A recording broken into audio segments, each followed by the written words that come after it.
태양이 방콕에 찌는 듯한 열기를 뿜어내던 어느 날, 태국과 한국 사이에 예상치 못한 외교적 폭풍이 몰아치기 시작했습니다. 마치 열대 우림에서 갑자기 불어닥친 태풍처럼 이 사건은 양국 관계의 뿌리를 흔들어 놓았습니다. 태국이 한국을 잘못 건드렸다가 그 값을 뼈저리게 치르고 있습니다. 이 문장으로 시작된 이야기는 마치 동남아시아와 동북아시아 사이에 놓인 문화의 충돌을 예고하는 서막과도 같았습니다. 한국과 태국 두 나라는 지리적으로는 그리 멀지 않지만 문화적으로는 마치 지구 반대편에 있는 것처럼 차이가 컸습니다. 그리고 이 차이는 이번 사건을 통해 극명하게 드러났습니다. 함부로 한국에게 설쳤다 감당하지도 못할 일을 만들어버린 태국인들은 마치 잠자는 호랑이의 꼬리를 건드린 것 같은 인상을 줍니다. 그리고 그 호랑이는 바로 한국이었습니다. 사건의 발단은 태국 여행업계의 한 발언이었습니다. 한국은 별 볼 일 없는 나라다. 솔직히 중국이나 일본에 비해서 별로인데 비해 잘된 케이스라며 근거 없는 비방을 해 전 세계적으로 논란을 불러일으키고 있습니다. 이 발언은 마치 조용한 호수에 던져진 돌멩이처럼 큰 파장을 일으켰습니다. 그러나 태국은 이 발언이 가져올 결과를 예측하지 못했던 것 같습니다. 이들은 해당 발언이 단순히 한국 기분만 좀 나쁘게 하고 끝날 줄 알았나 봅니다. 그러나 아니라기 짝이 없는 생각이었고, 이는 마치 태국이 한국의 힘을 과소평가한 것처럼 보입니다. 한류 문화의 힘은 태국의 예상을 뛰어넘고 있기 때문이죠. 한국은 물론 한류 문화가 현재 전 세계적으로 트렌디한 만큼 한국을 건드린 태국을 향해 전 세계적인 비판이 일고 있기 때문입니다. 태국 여행업계는 이 상황의 심각성을 뒤늦게 깨달았습니다. 그제서야 발언을 철수하고 공식 사과까지 했지만 이미 엎질러진 물을 담기에는 너무 늦었던 것 같습니다. 한국의 대응은 신속하고 강력했습니다. 한국은 원래 말보다는 행동으로 보여주는 민족 국가입니다. 발빠른 한국의 대응에 태국 외교부는 급하게 수습에 들어가는 중인데요. 한국이 손짓 하나 했을 뿐인데 태국 전역이 대참사가 나고 있는 중이다. 태국 공영 매체 아나운서의 이 한마디는 한국의 영향력이 얼마나 강력한지를 보여줍니다. 마치 나비의 날갯짓이 태풍을 일으키는 것처럼 한국의 작은 움직임이 동북아시아 전체를 뒤흔들어 놓은 것입니다. 그러나 이 사건은 한국에게는 오히려 기회가 되었습니다. 오히려 빌미를 제공해준 태국 덕분에 그동안 골머리를 앓던 문제를 손쉽게 해결할 수 있게 되어 일석이조인 상황이 된 거죠. 위기를 기회로 전환시키며 지혜를 발휘하고 있는 상황인데요. 태국 여행협회 부회장의 발언은 이 사건의 핵심이었습니다. 그는 한국을 찾는 태국인 관광객이 감소한 것이 한국 관광 명소가 상대적으로 부족하기 때문이라고 말했고, 실제로 한국은 별 볼 일이 없다며 얘기해 이 논란의 발언은 마치 불에 기름을 부은 것과 같은 효과를 가져왔습니다. 유타차이 부회장은 몇 달 전부터 한국에 대한 관심이 꺼져가고 있다는 소식을 들었다며 피부로 느껴지는 현상이 나타난 건 이번이 처음이라고 말했습니다. 그는 한국을 찾는 태국인 관광객이 감소한 이유는 한국 관광 명소가 상대적으로 적기 때문이고, 한국 관광지는 영화와 넷플릭스, K-팝과 드라마로 대중화됐기에 필연적으로 수명이 짧을 수밖에 없다고 주장했습니다. 중국과 일본은 더 많은 관광 명소 외에도 무비자 입국과 비용이 저렴하다. 게다가 멋진 전망과 좋은 분위기를 태국인들에게 제공한다며 4일간의 중국 여행은 1인당 약 86만원으로 한국 여행 비용 약 120만원보다 훨씬 저렴하다며 직접적으로 비교하기도 했습니다. 그러면서도 한국의 엄격한 불법 체류 단속과 비자 심사 등을 지적하는 속보이는 치졸한 모습을 보였는데요.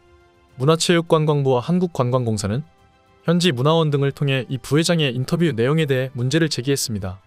관광공사 관계자는 태국 여행사협회와 우호적인 관계를 이어왔는데 황당한 심정이라며 한국에 대한 언급이 잘못됐다고 강하게 항의했다고 하는데요. 이에 대해 태국 여행사협회는 급하게 수습에 나섰습니다. 협회 입장이 아닌 개인 발언으로 오해와 심려를 끼쳤다며 협회 차원에서 한국에 관광객을 많이 보내도록 노력하겠다고 말해 회장 명의로 공식 사과 서한을 발송한 것이며, 사실상 한국을 향해 용서해달라고 무릎을 꿇은 것이나 다름없었죠. 태국은 코로나 이전까지만 해도 동남아 국가 중 방한 관광객 1위 국가였지만 지난 6월 기준 5위까지 하락했습니다. 업계에선 태국인 관광객 감소 이유에 대해 한국의 엄격한 입국 심사로 거절 사례가 잇따르는 데 대한 반한 감정이 불거졌기 때문으로 보고 있는데요. 문화체육관광부는 태국 관광객 유치를 위해 전자여행어가 한시 면제를 요청하기도 했는데, 법무부는 태국이 국내 불법 체류 1위 국가인 만큼 더욱 신중한 입장입니다. 하지만 뒤늦은 수습에도 이 사건은 일본과 중국 매체들에 의해 더욱 확산되었습니다. 한국을 언제나 혐오하는 족속들이 있는 중국과 일본이 신나게 뉴스를 퍼다날랐죠. 태국 여행협회는 뒤늦게 이 발언이 개인의 의견이라고 해명했지만 이미 상황은 걷잡을 수 없이 커져버렸습니다. 이미 언론과 커뮤니티는 통제를 벗어났고 태국 여행협회는 자신의 실언 한마디로 인해 한국에 거주하는 태국의 불법 체류자들을 강제로 내쫓길 위기에 처하게 만들었습니다. 한국을 방문하는 태국인들의 숫자가 감소한 것은 사실이지만 그 이면에는 복잡한 이유가 있었습니다. 2021년 9월 도입된 K-ETA 제도 때문이죠. 이 제도는 불법 체류자를 막기 위한 것이었지만 태국인들에게는 불편함을 주는 요인이 되었습니다.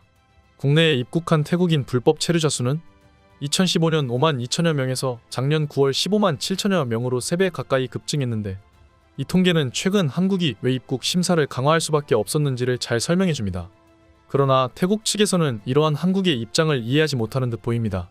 심지어 태국 불법 체류자로 골머리를 앓고 있는 사실을 알고 있으면서도 나몰라라 하고 있는 상황이기 때문에 서로의 입장 차이는 좁혀지지 않고 있죠.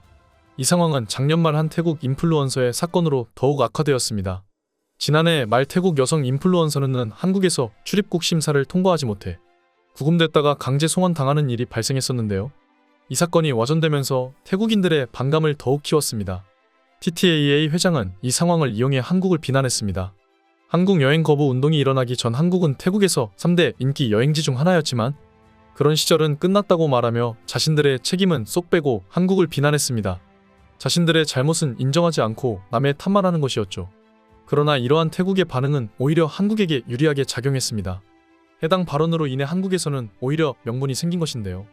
법무부 측은 상세한 통계 그래프를 근거로 삼으며 대대적인 불법 체류자 단속을 시작하겠다고 공표했는데 한국 정부가 이 사건을 불법 체류자 문제 해결의 기회로 삼았음을 보여줍니다. 날이 갈수록 늘어나는 태국인 불법 체류자들의 범죄율도 이 문제를 더욱 복잡하게 만들었습니다. 이는 한국 정부의 강경 대응에 정당성을 부여하는 요인이 되었죠. 통계에 따르면 한국에 거주하는 불법 체류자 수만 무려 41만 명에 달하는데 이 숫자는 현재 한국 사회가 직면한 문제의 심각성을 잘 보여줍니다. 이 사건은 국제적으로도 관심을 받았습니다. 해외 네티즌들조차 한국 편을 들며 정상적인 국가면 자국민들이 불법 체류하는 걸 부끄러워하는데 태국에서는 한국이 불법 체류 막았다고 한국에 가지 말자고 한다. 그들의 수준 낮은 교육 수준을 보여준다고 말해 국제 여론 대부분이 한국의 입장을 지지하고 있음을 보여줍니다. 이 사건은 단순한 외교적 마찰을 넘어 양국의 문화적 차이를 드러내게 되었죠. 한국인과 태국인은 물과 기름 같은 존재라서 서로가 아무리 이해하려고 하고 서로가 아무리 노력을 하려고 해도 서로 핀트가 항상 어긋날 수밖에 없는데요. 우리 한국인들은 태국인한테 느리다고 하지만 오히려 반대로 태국인은 한국인한테 너무 빠르다고 성급하다고 합니다. 같은 아시아인데도 두 나라 사람들의 성격 차이는 극명하죠. 태국인들의 특성 중 하나는 자신에 대한 비난을 도전으로 받아들인다는 것입니다. 이것을 정당한 비판으로 여기는 것이 아니라 마치 자신을 괴롭히고 혐오한다고 판단해 감정이 격해지기도 하죠. 결국 태국인들이 불법 체류자들을 감싸고 도는 것도 전부 태국에 대한 도전으로 받아들이기 때문입니다. 게다가 그들은 항상 정확하게 원하는 바를 얘기하기보다는 에둘러서 말하는 경향이 있어 어찌 보면 일본과도 성향이 비슷한데요. 반면 한국인들은 직설적인 표현을 많이 사용합니다. 태국인들은 일본인들과 한국인들을 자주 비교하는 경향이 있습니다. 일본 사람들은 자신의 속마음을 감추고 돌려 얘기한다. 다른 사람을 배려할 줄 안다. 하지만 한국인들은 너무나도 직설적이고 무례하다는 반응을 보여 이는 태국인들이 왜 일본인들을 더 선호하는지를 설명해줍니다. 이번 사건은 태국인들이 한국인에 대해 가지고 있던 부정적인 이미지를 더욱 강화시켰나 봅니다. 그들의 주장은 우리 한국인들이 성급한 데다 그리고 남을 좀 깔보고 무시하는 티를 낸다는 것인데요. 이는 마치 오랫동안 쌓아온 편견이 이번 사건을 통해 더욱 공고해진 것 같은 인상을 줍니다. 하지만 애초에 불법 체류자가 한국을 싫어하든 말든 우리 입장에선 알바가 아닌데요.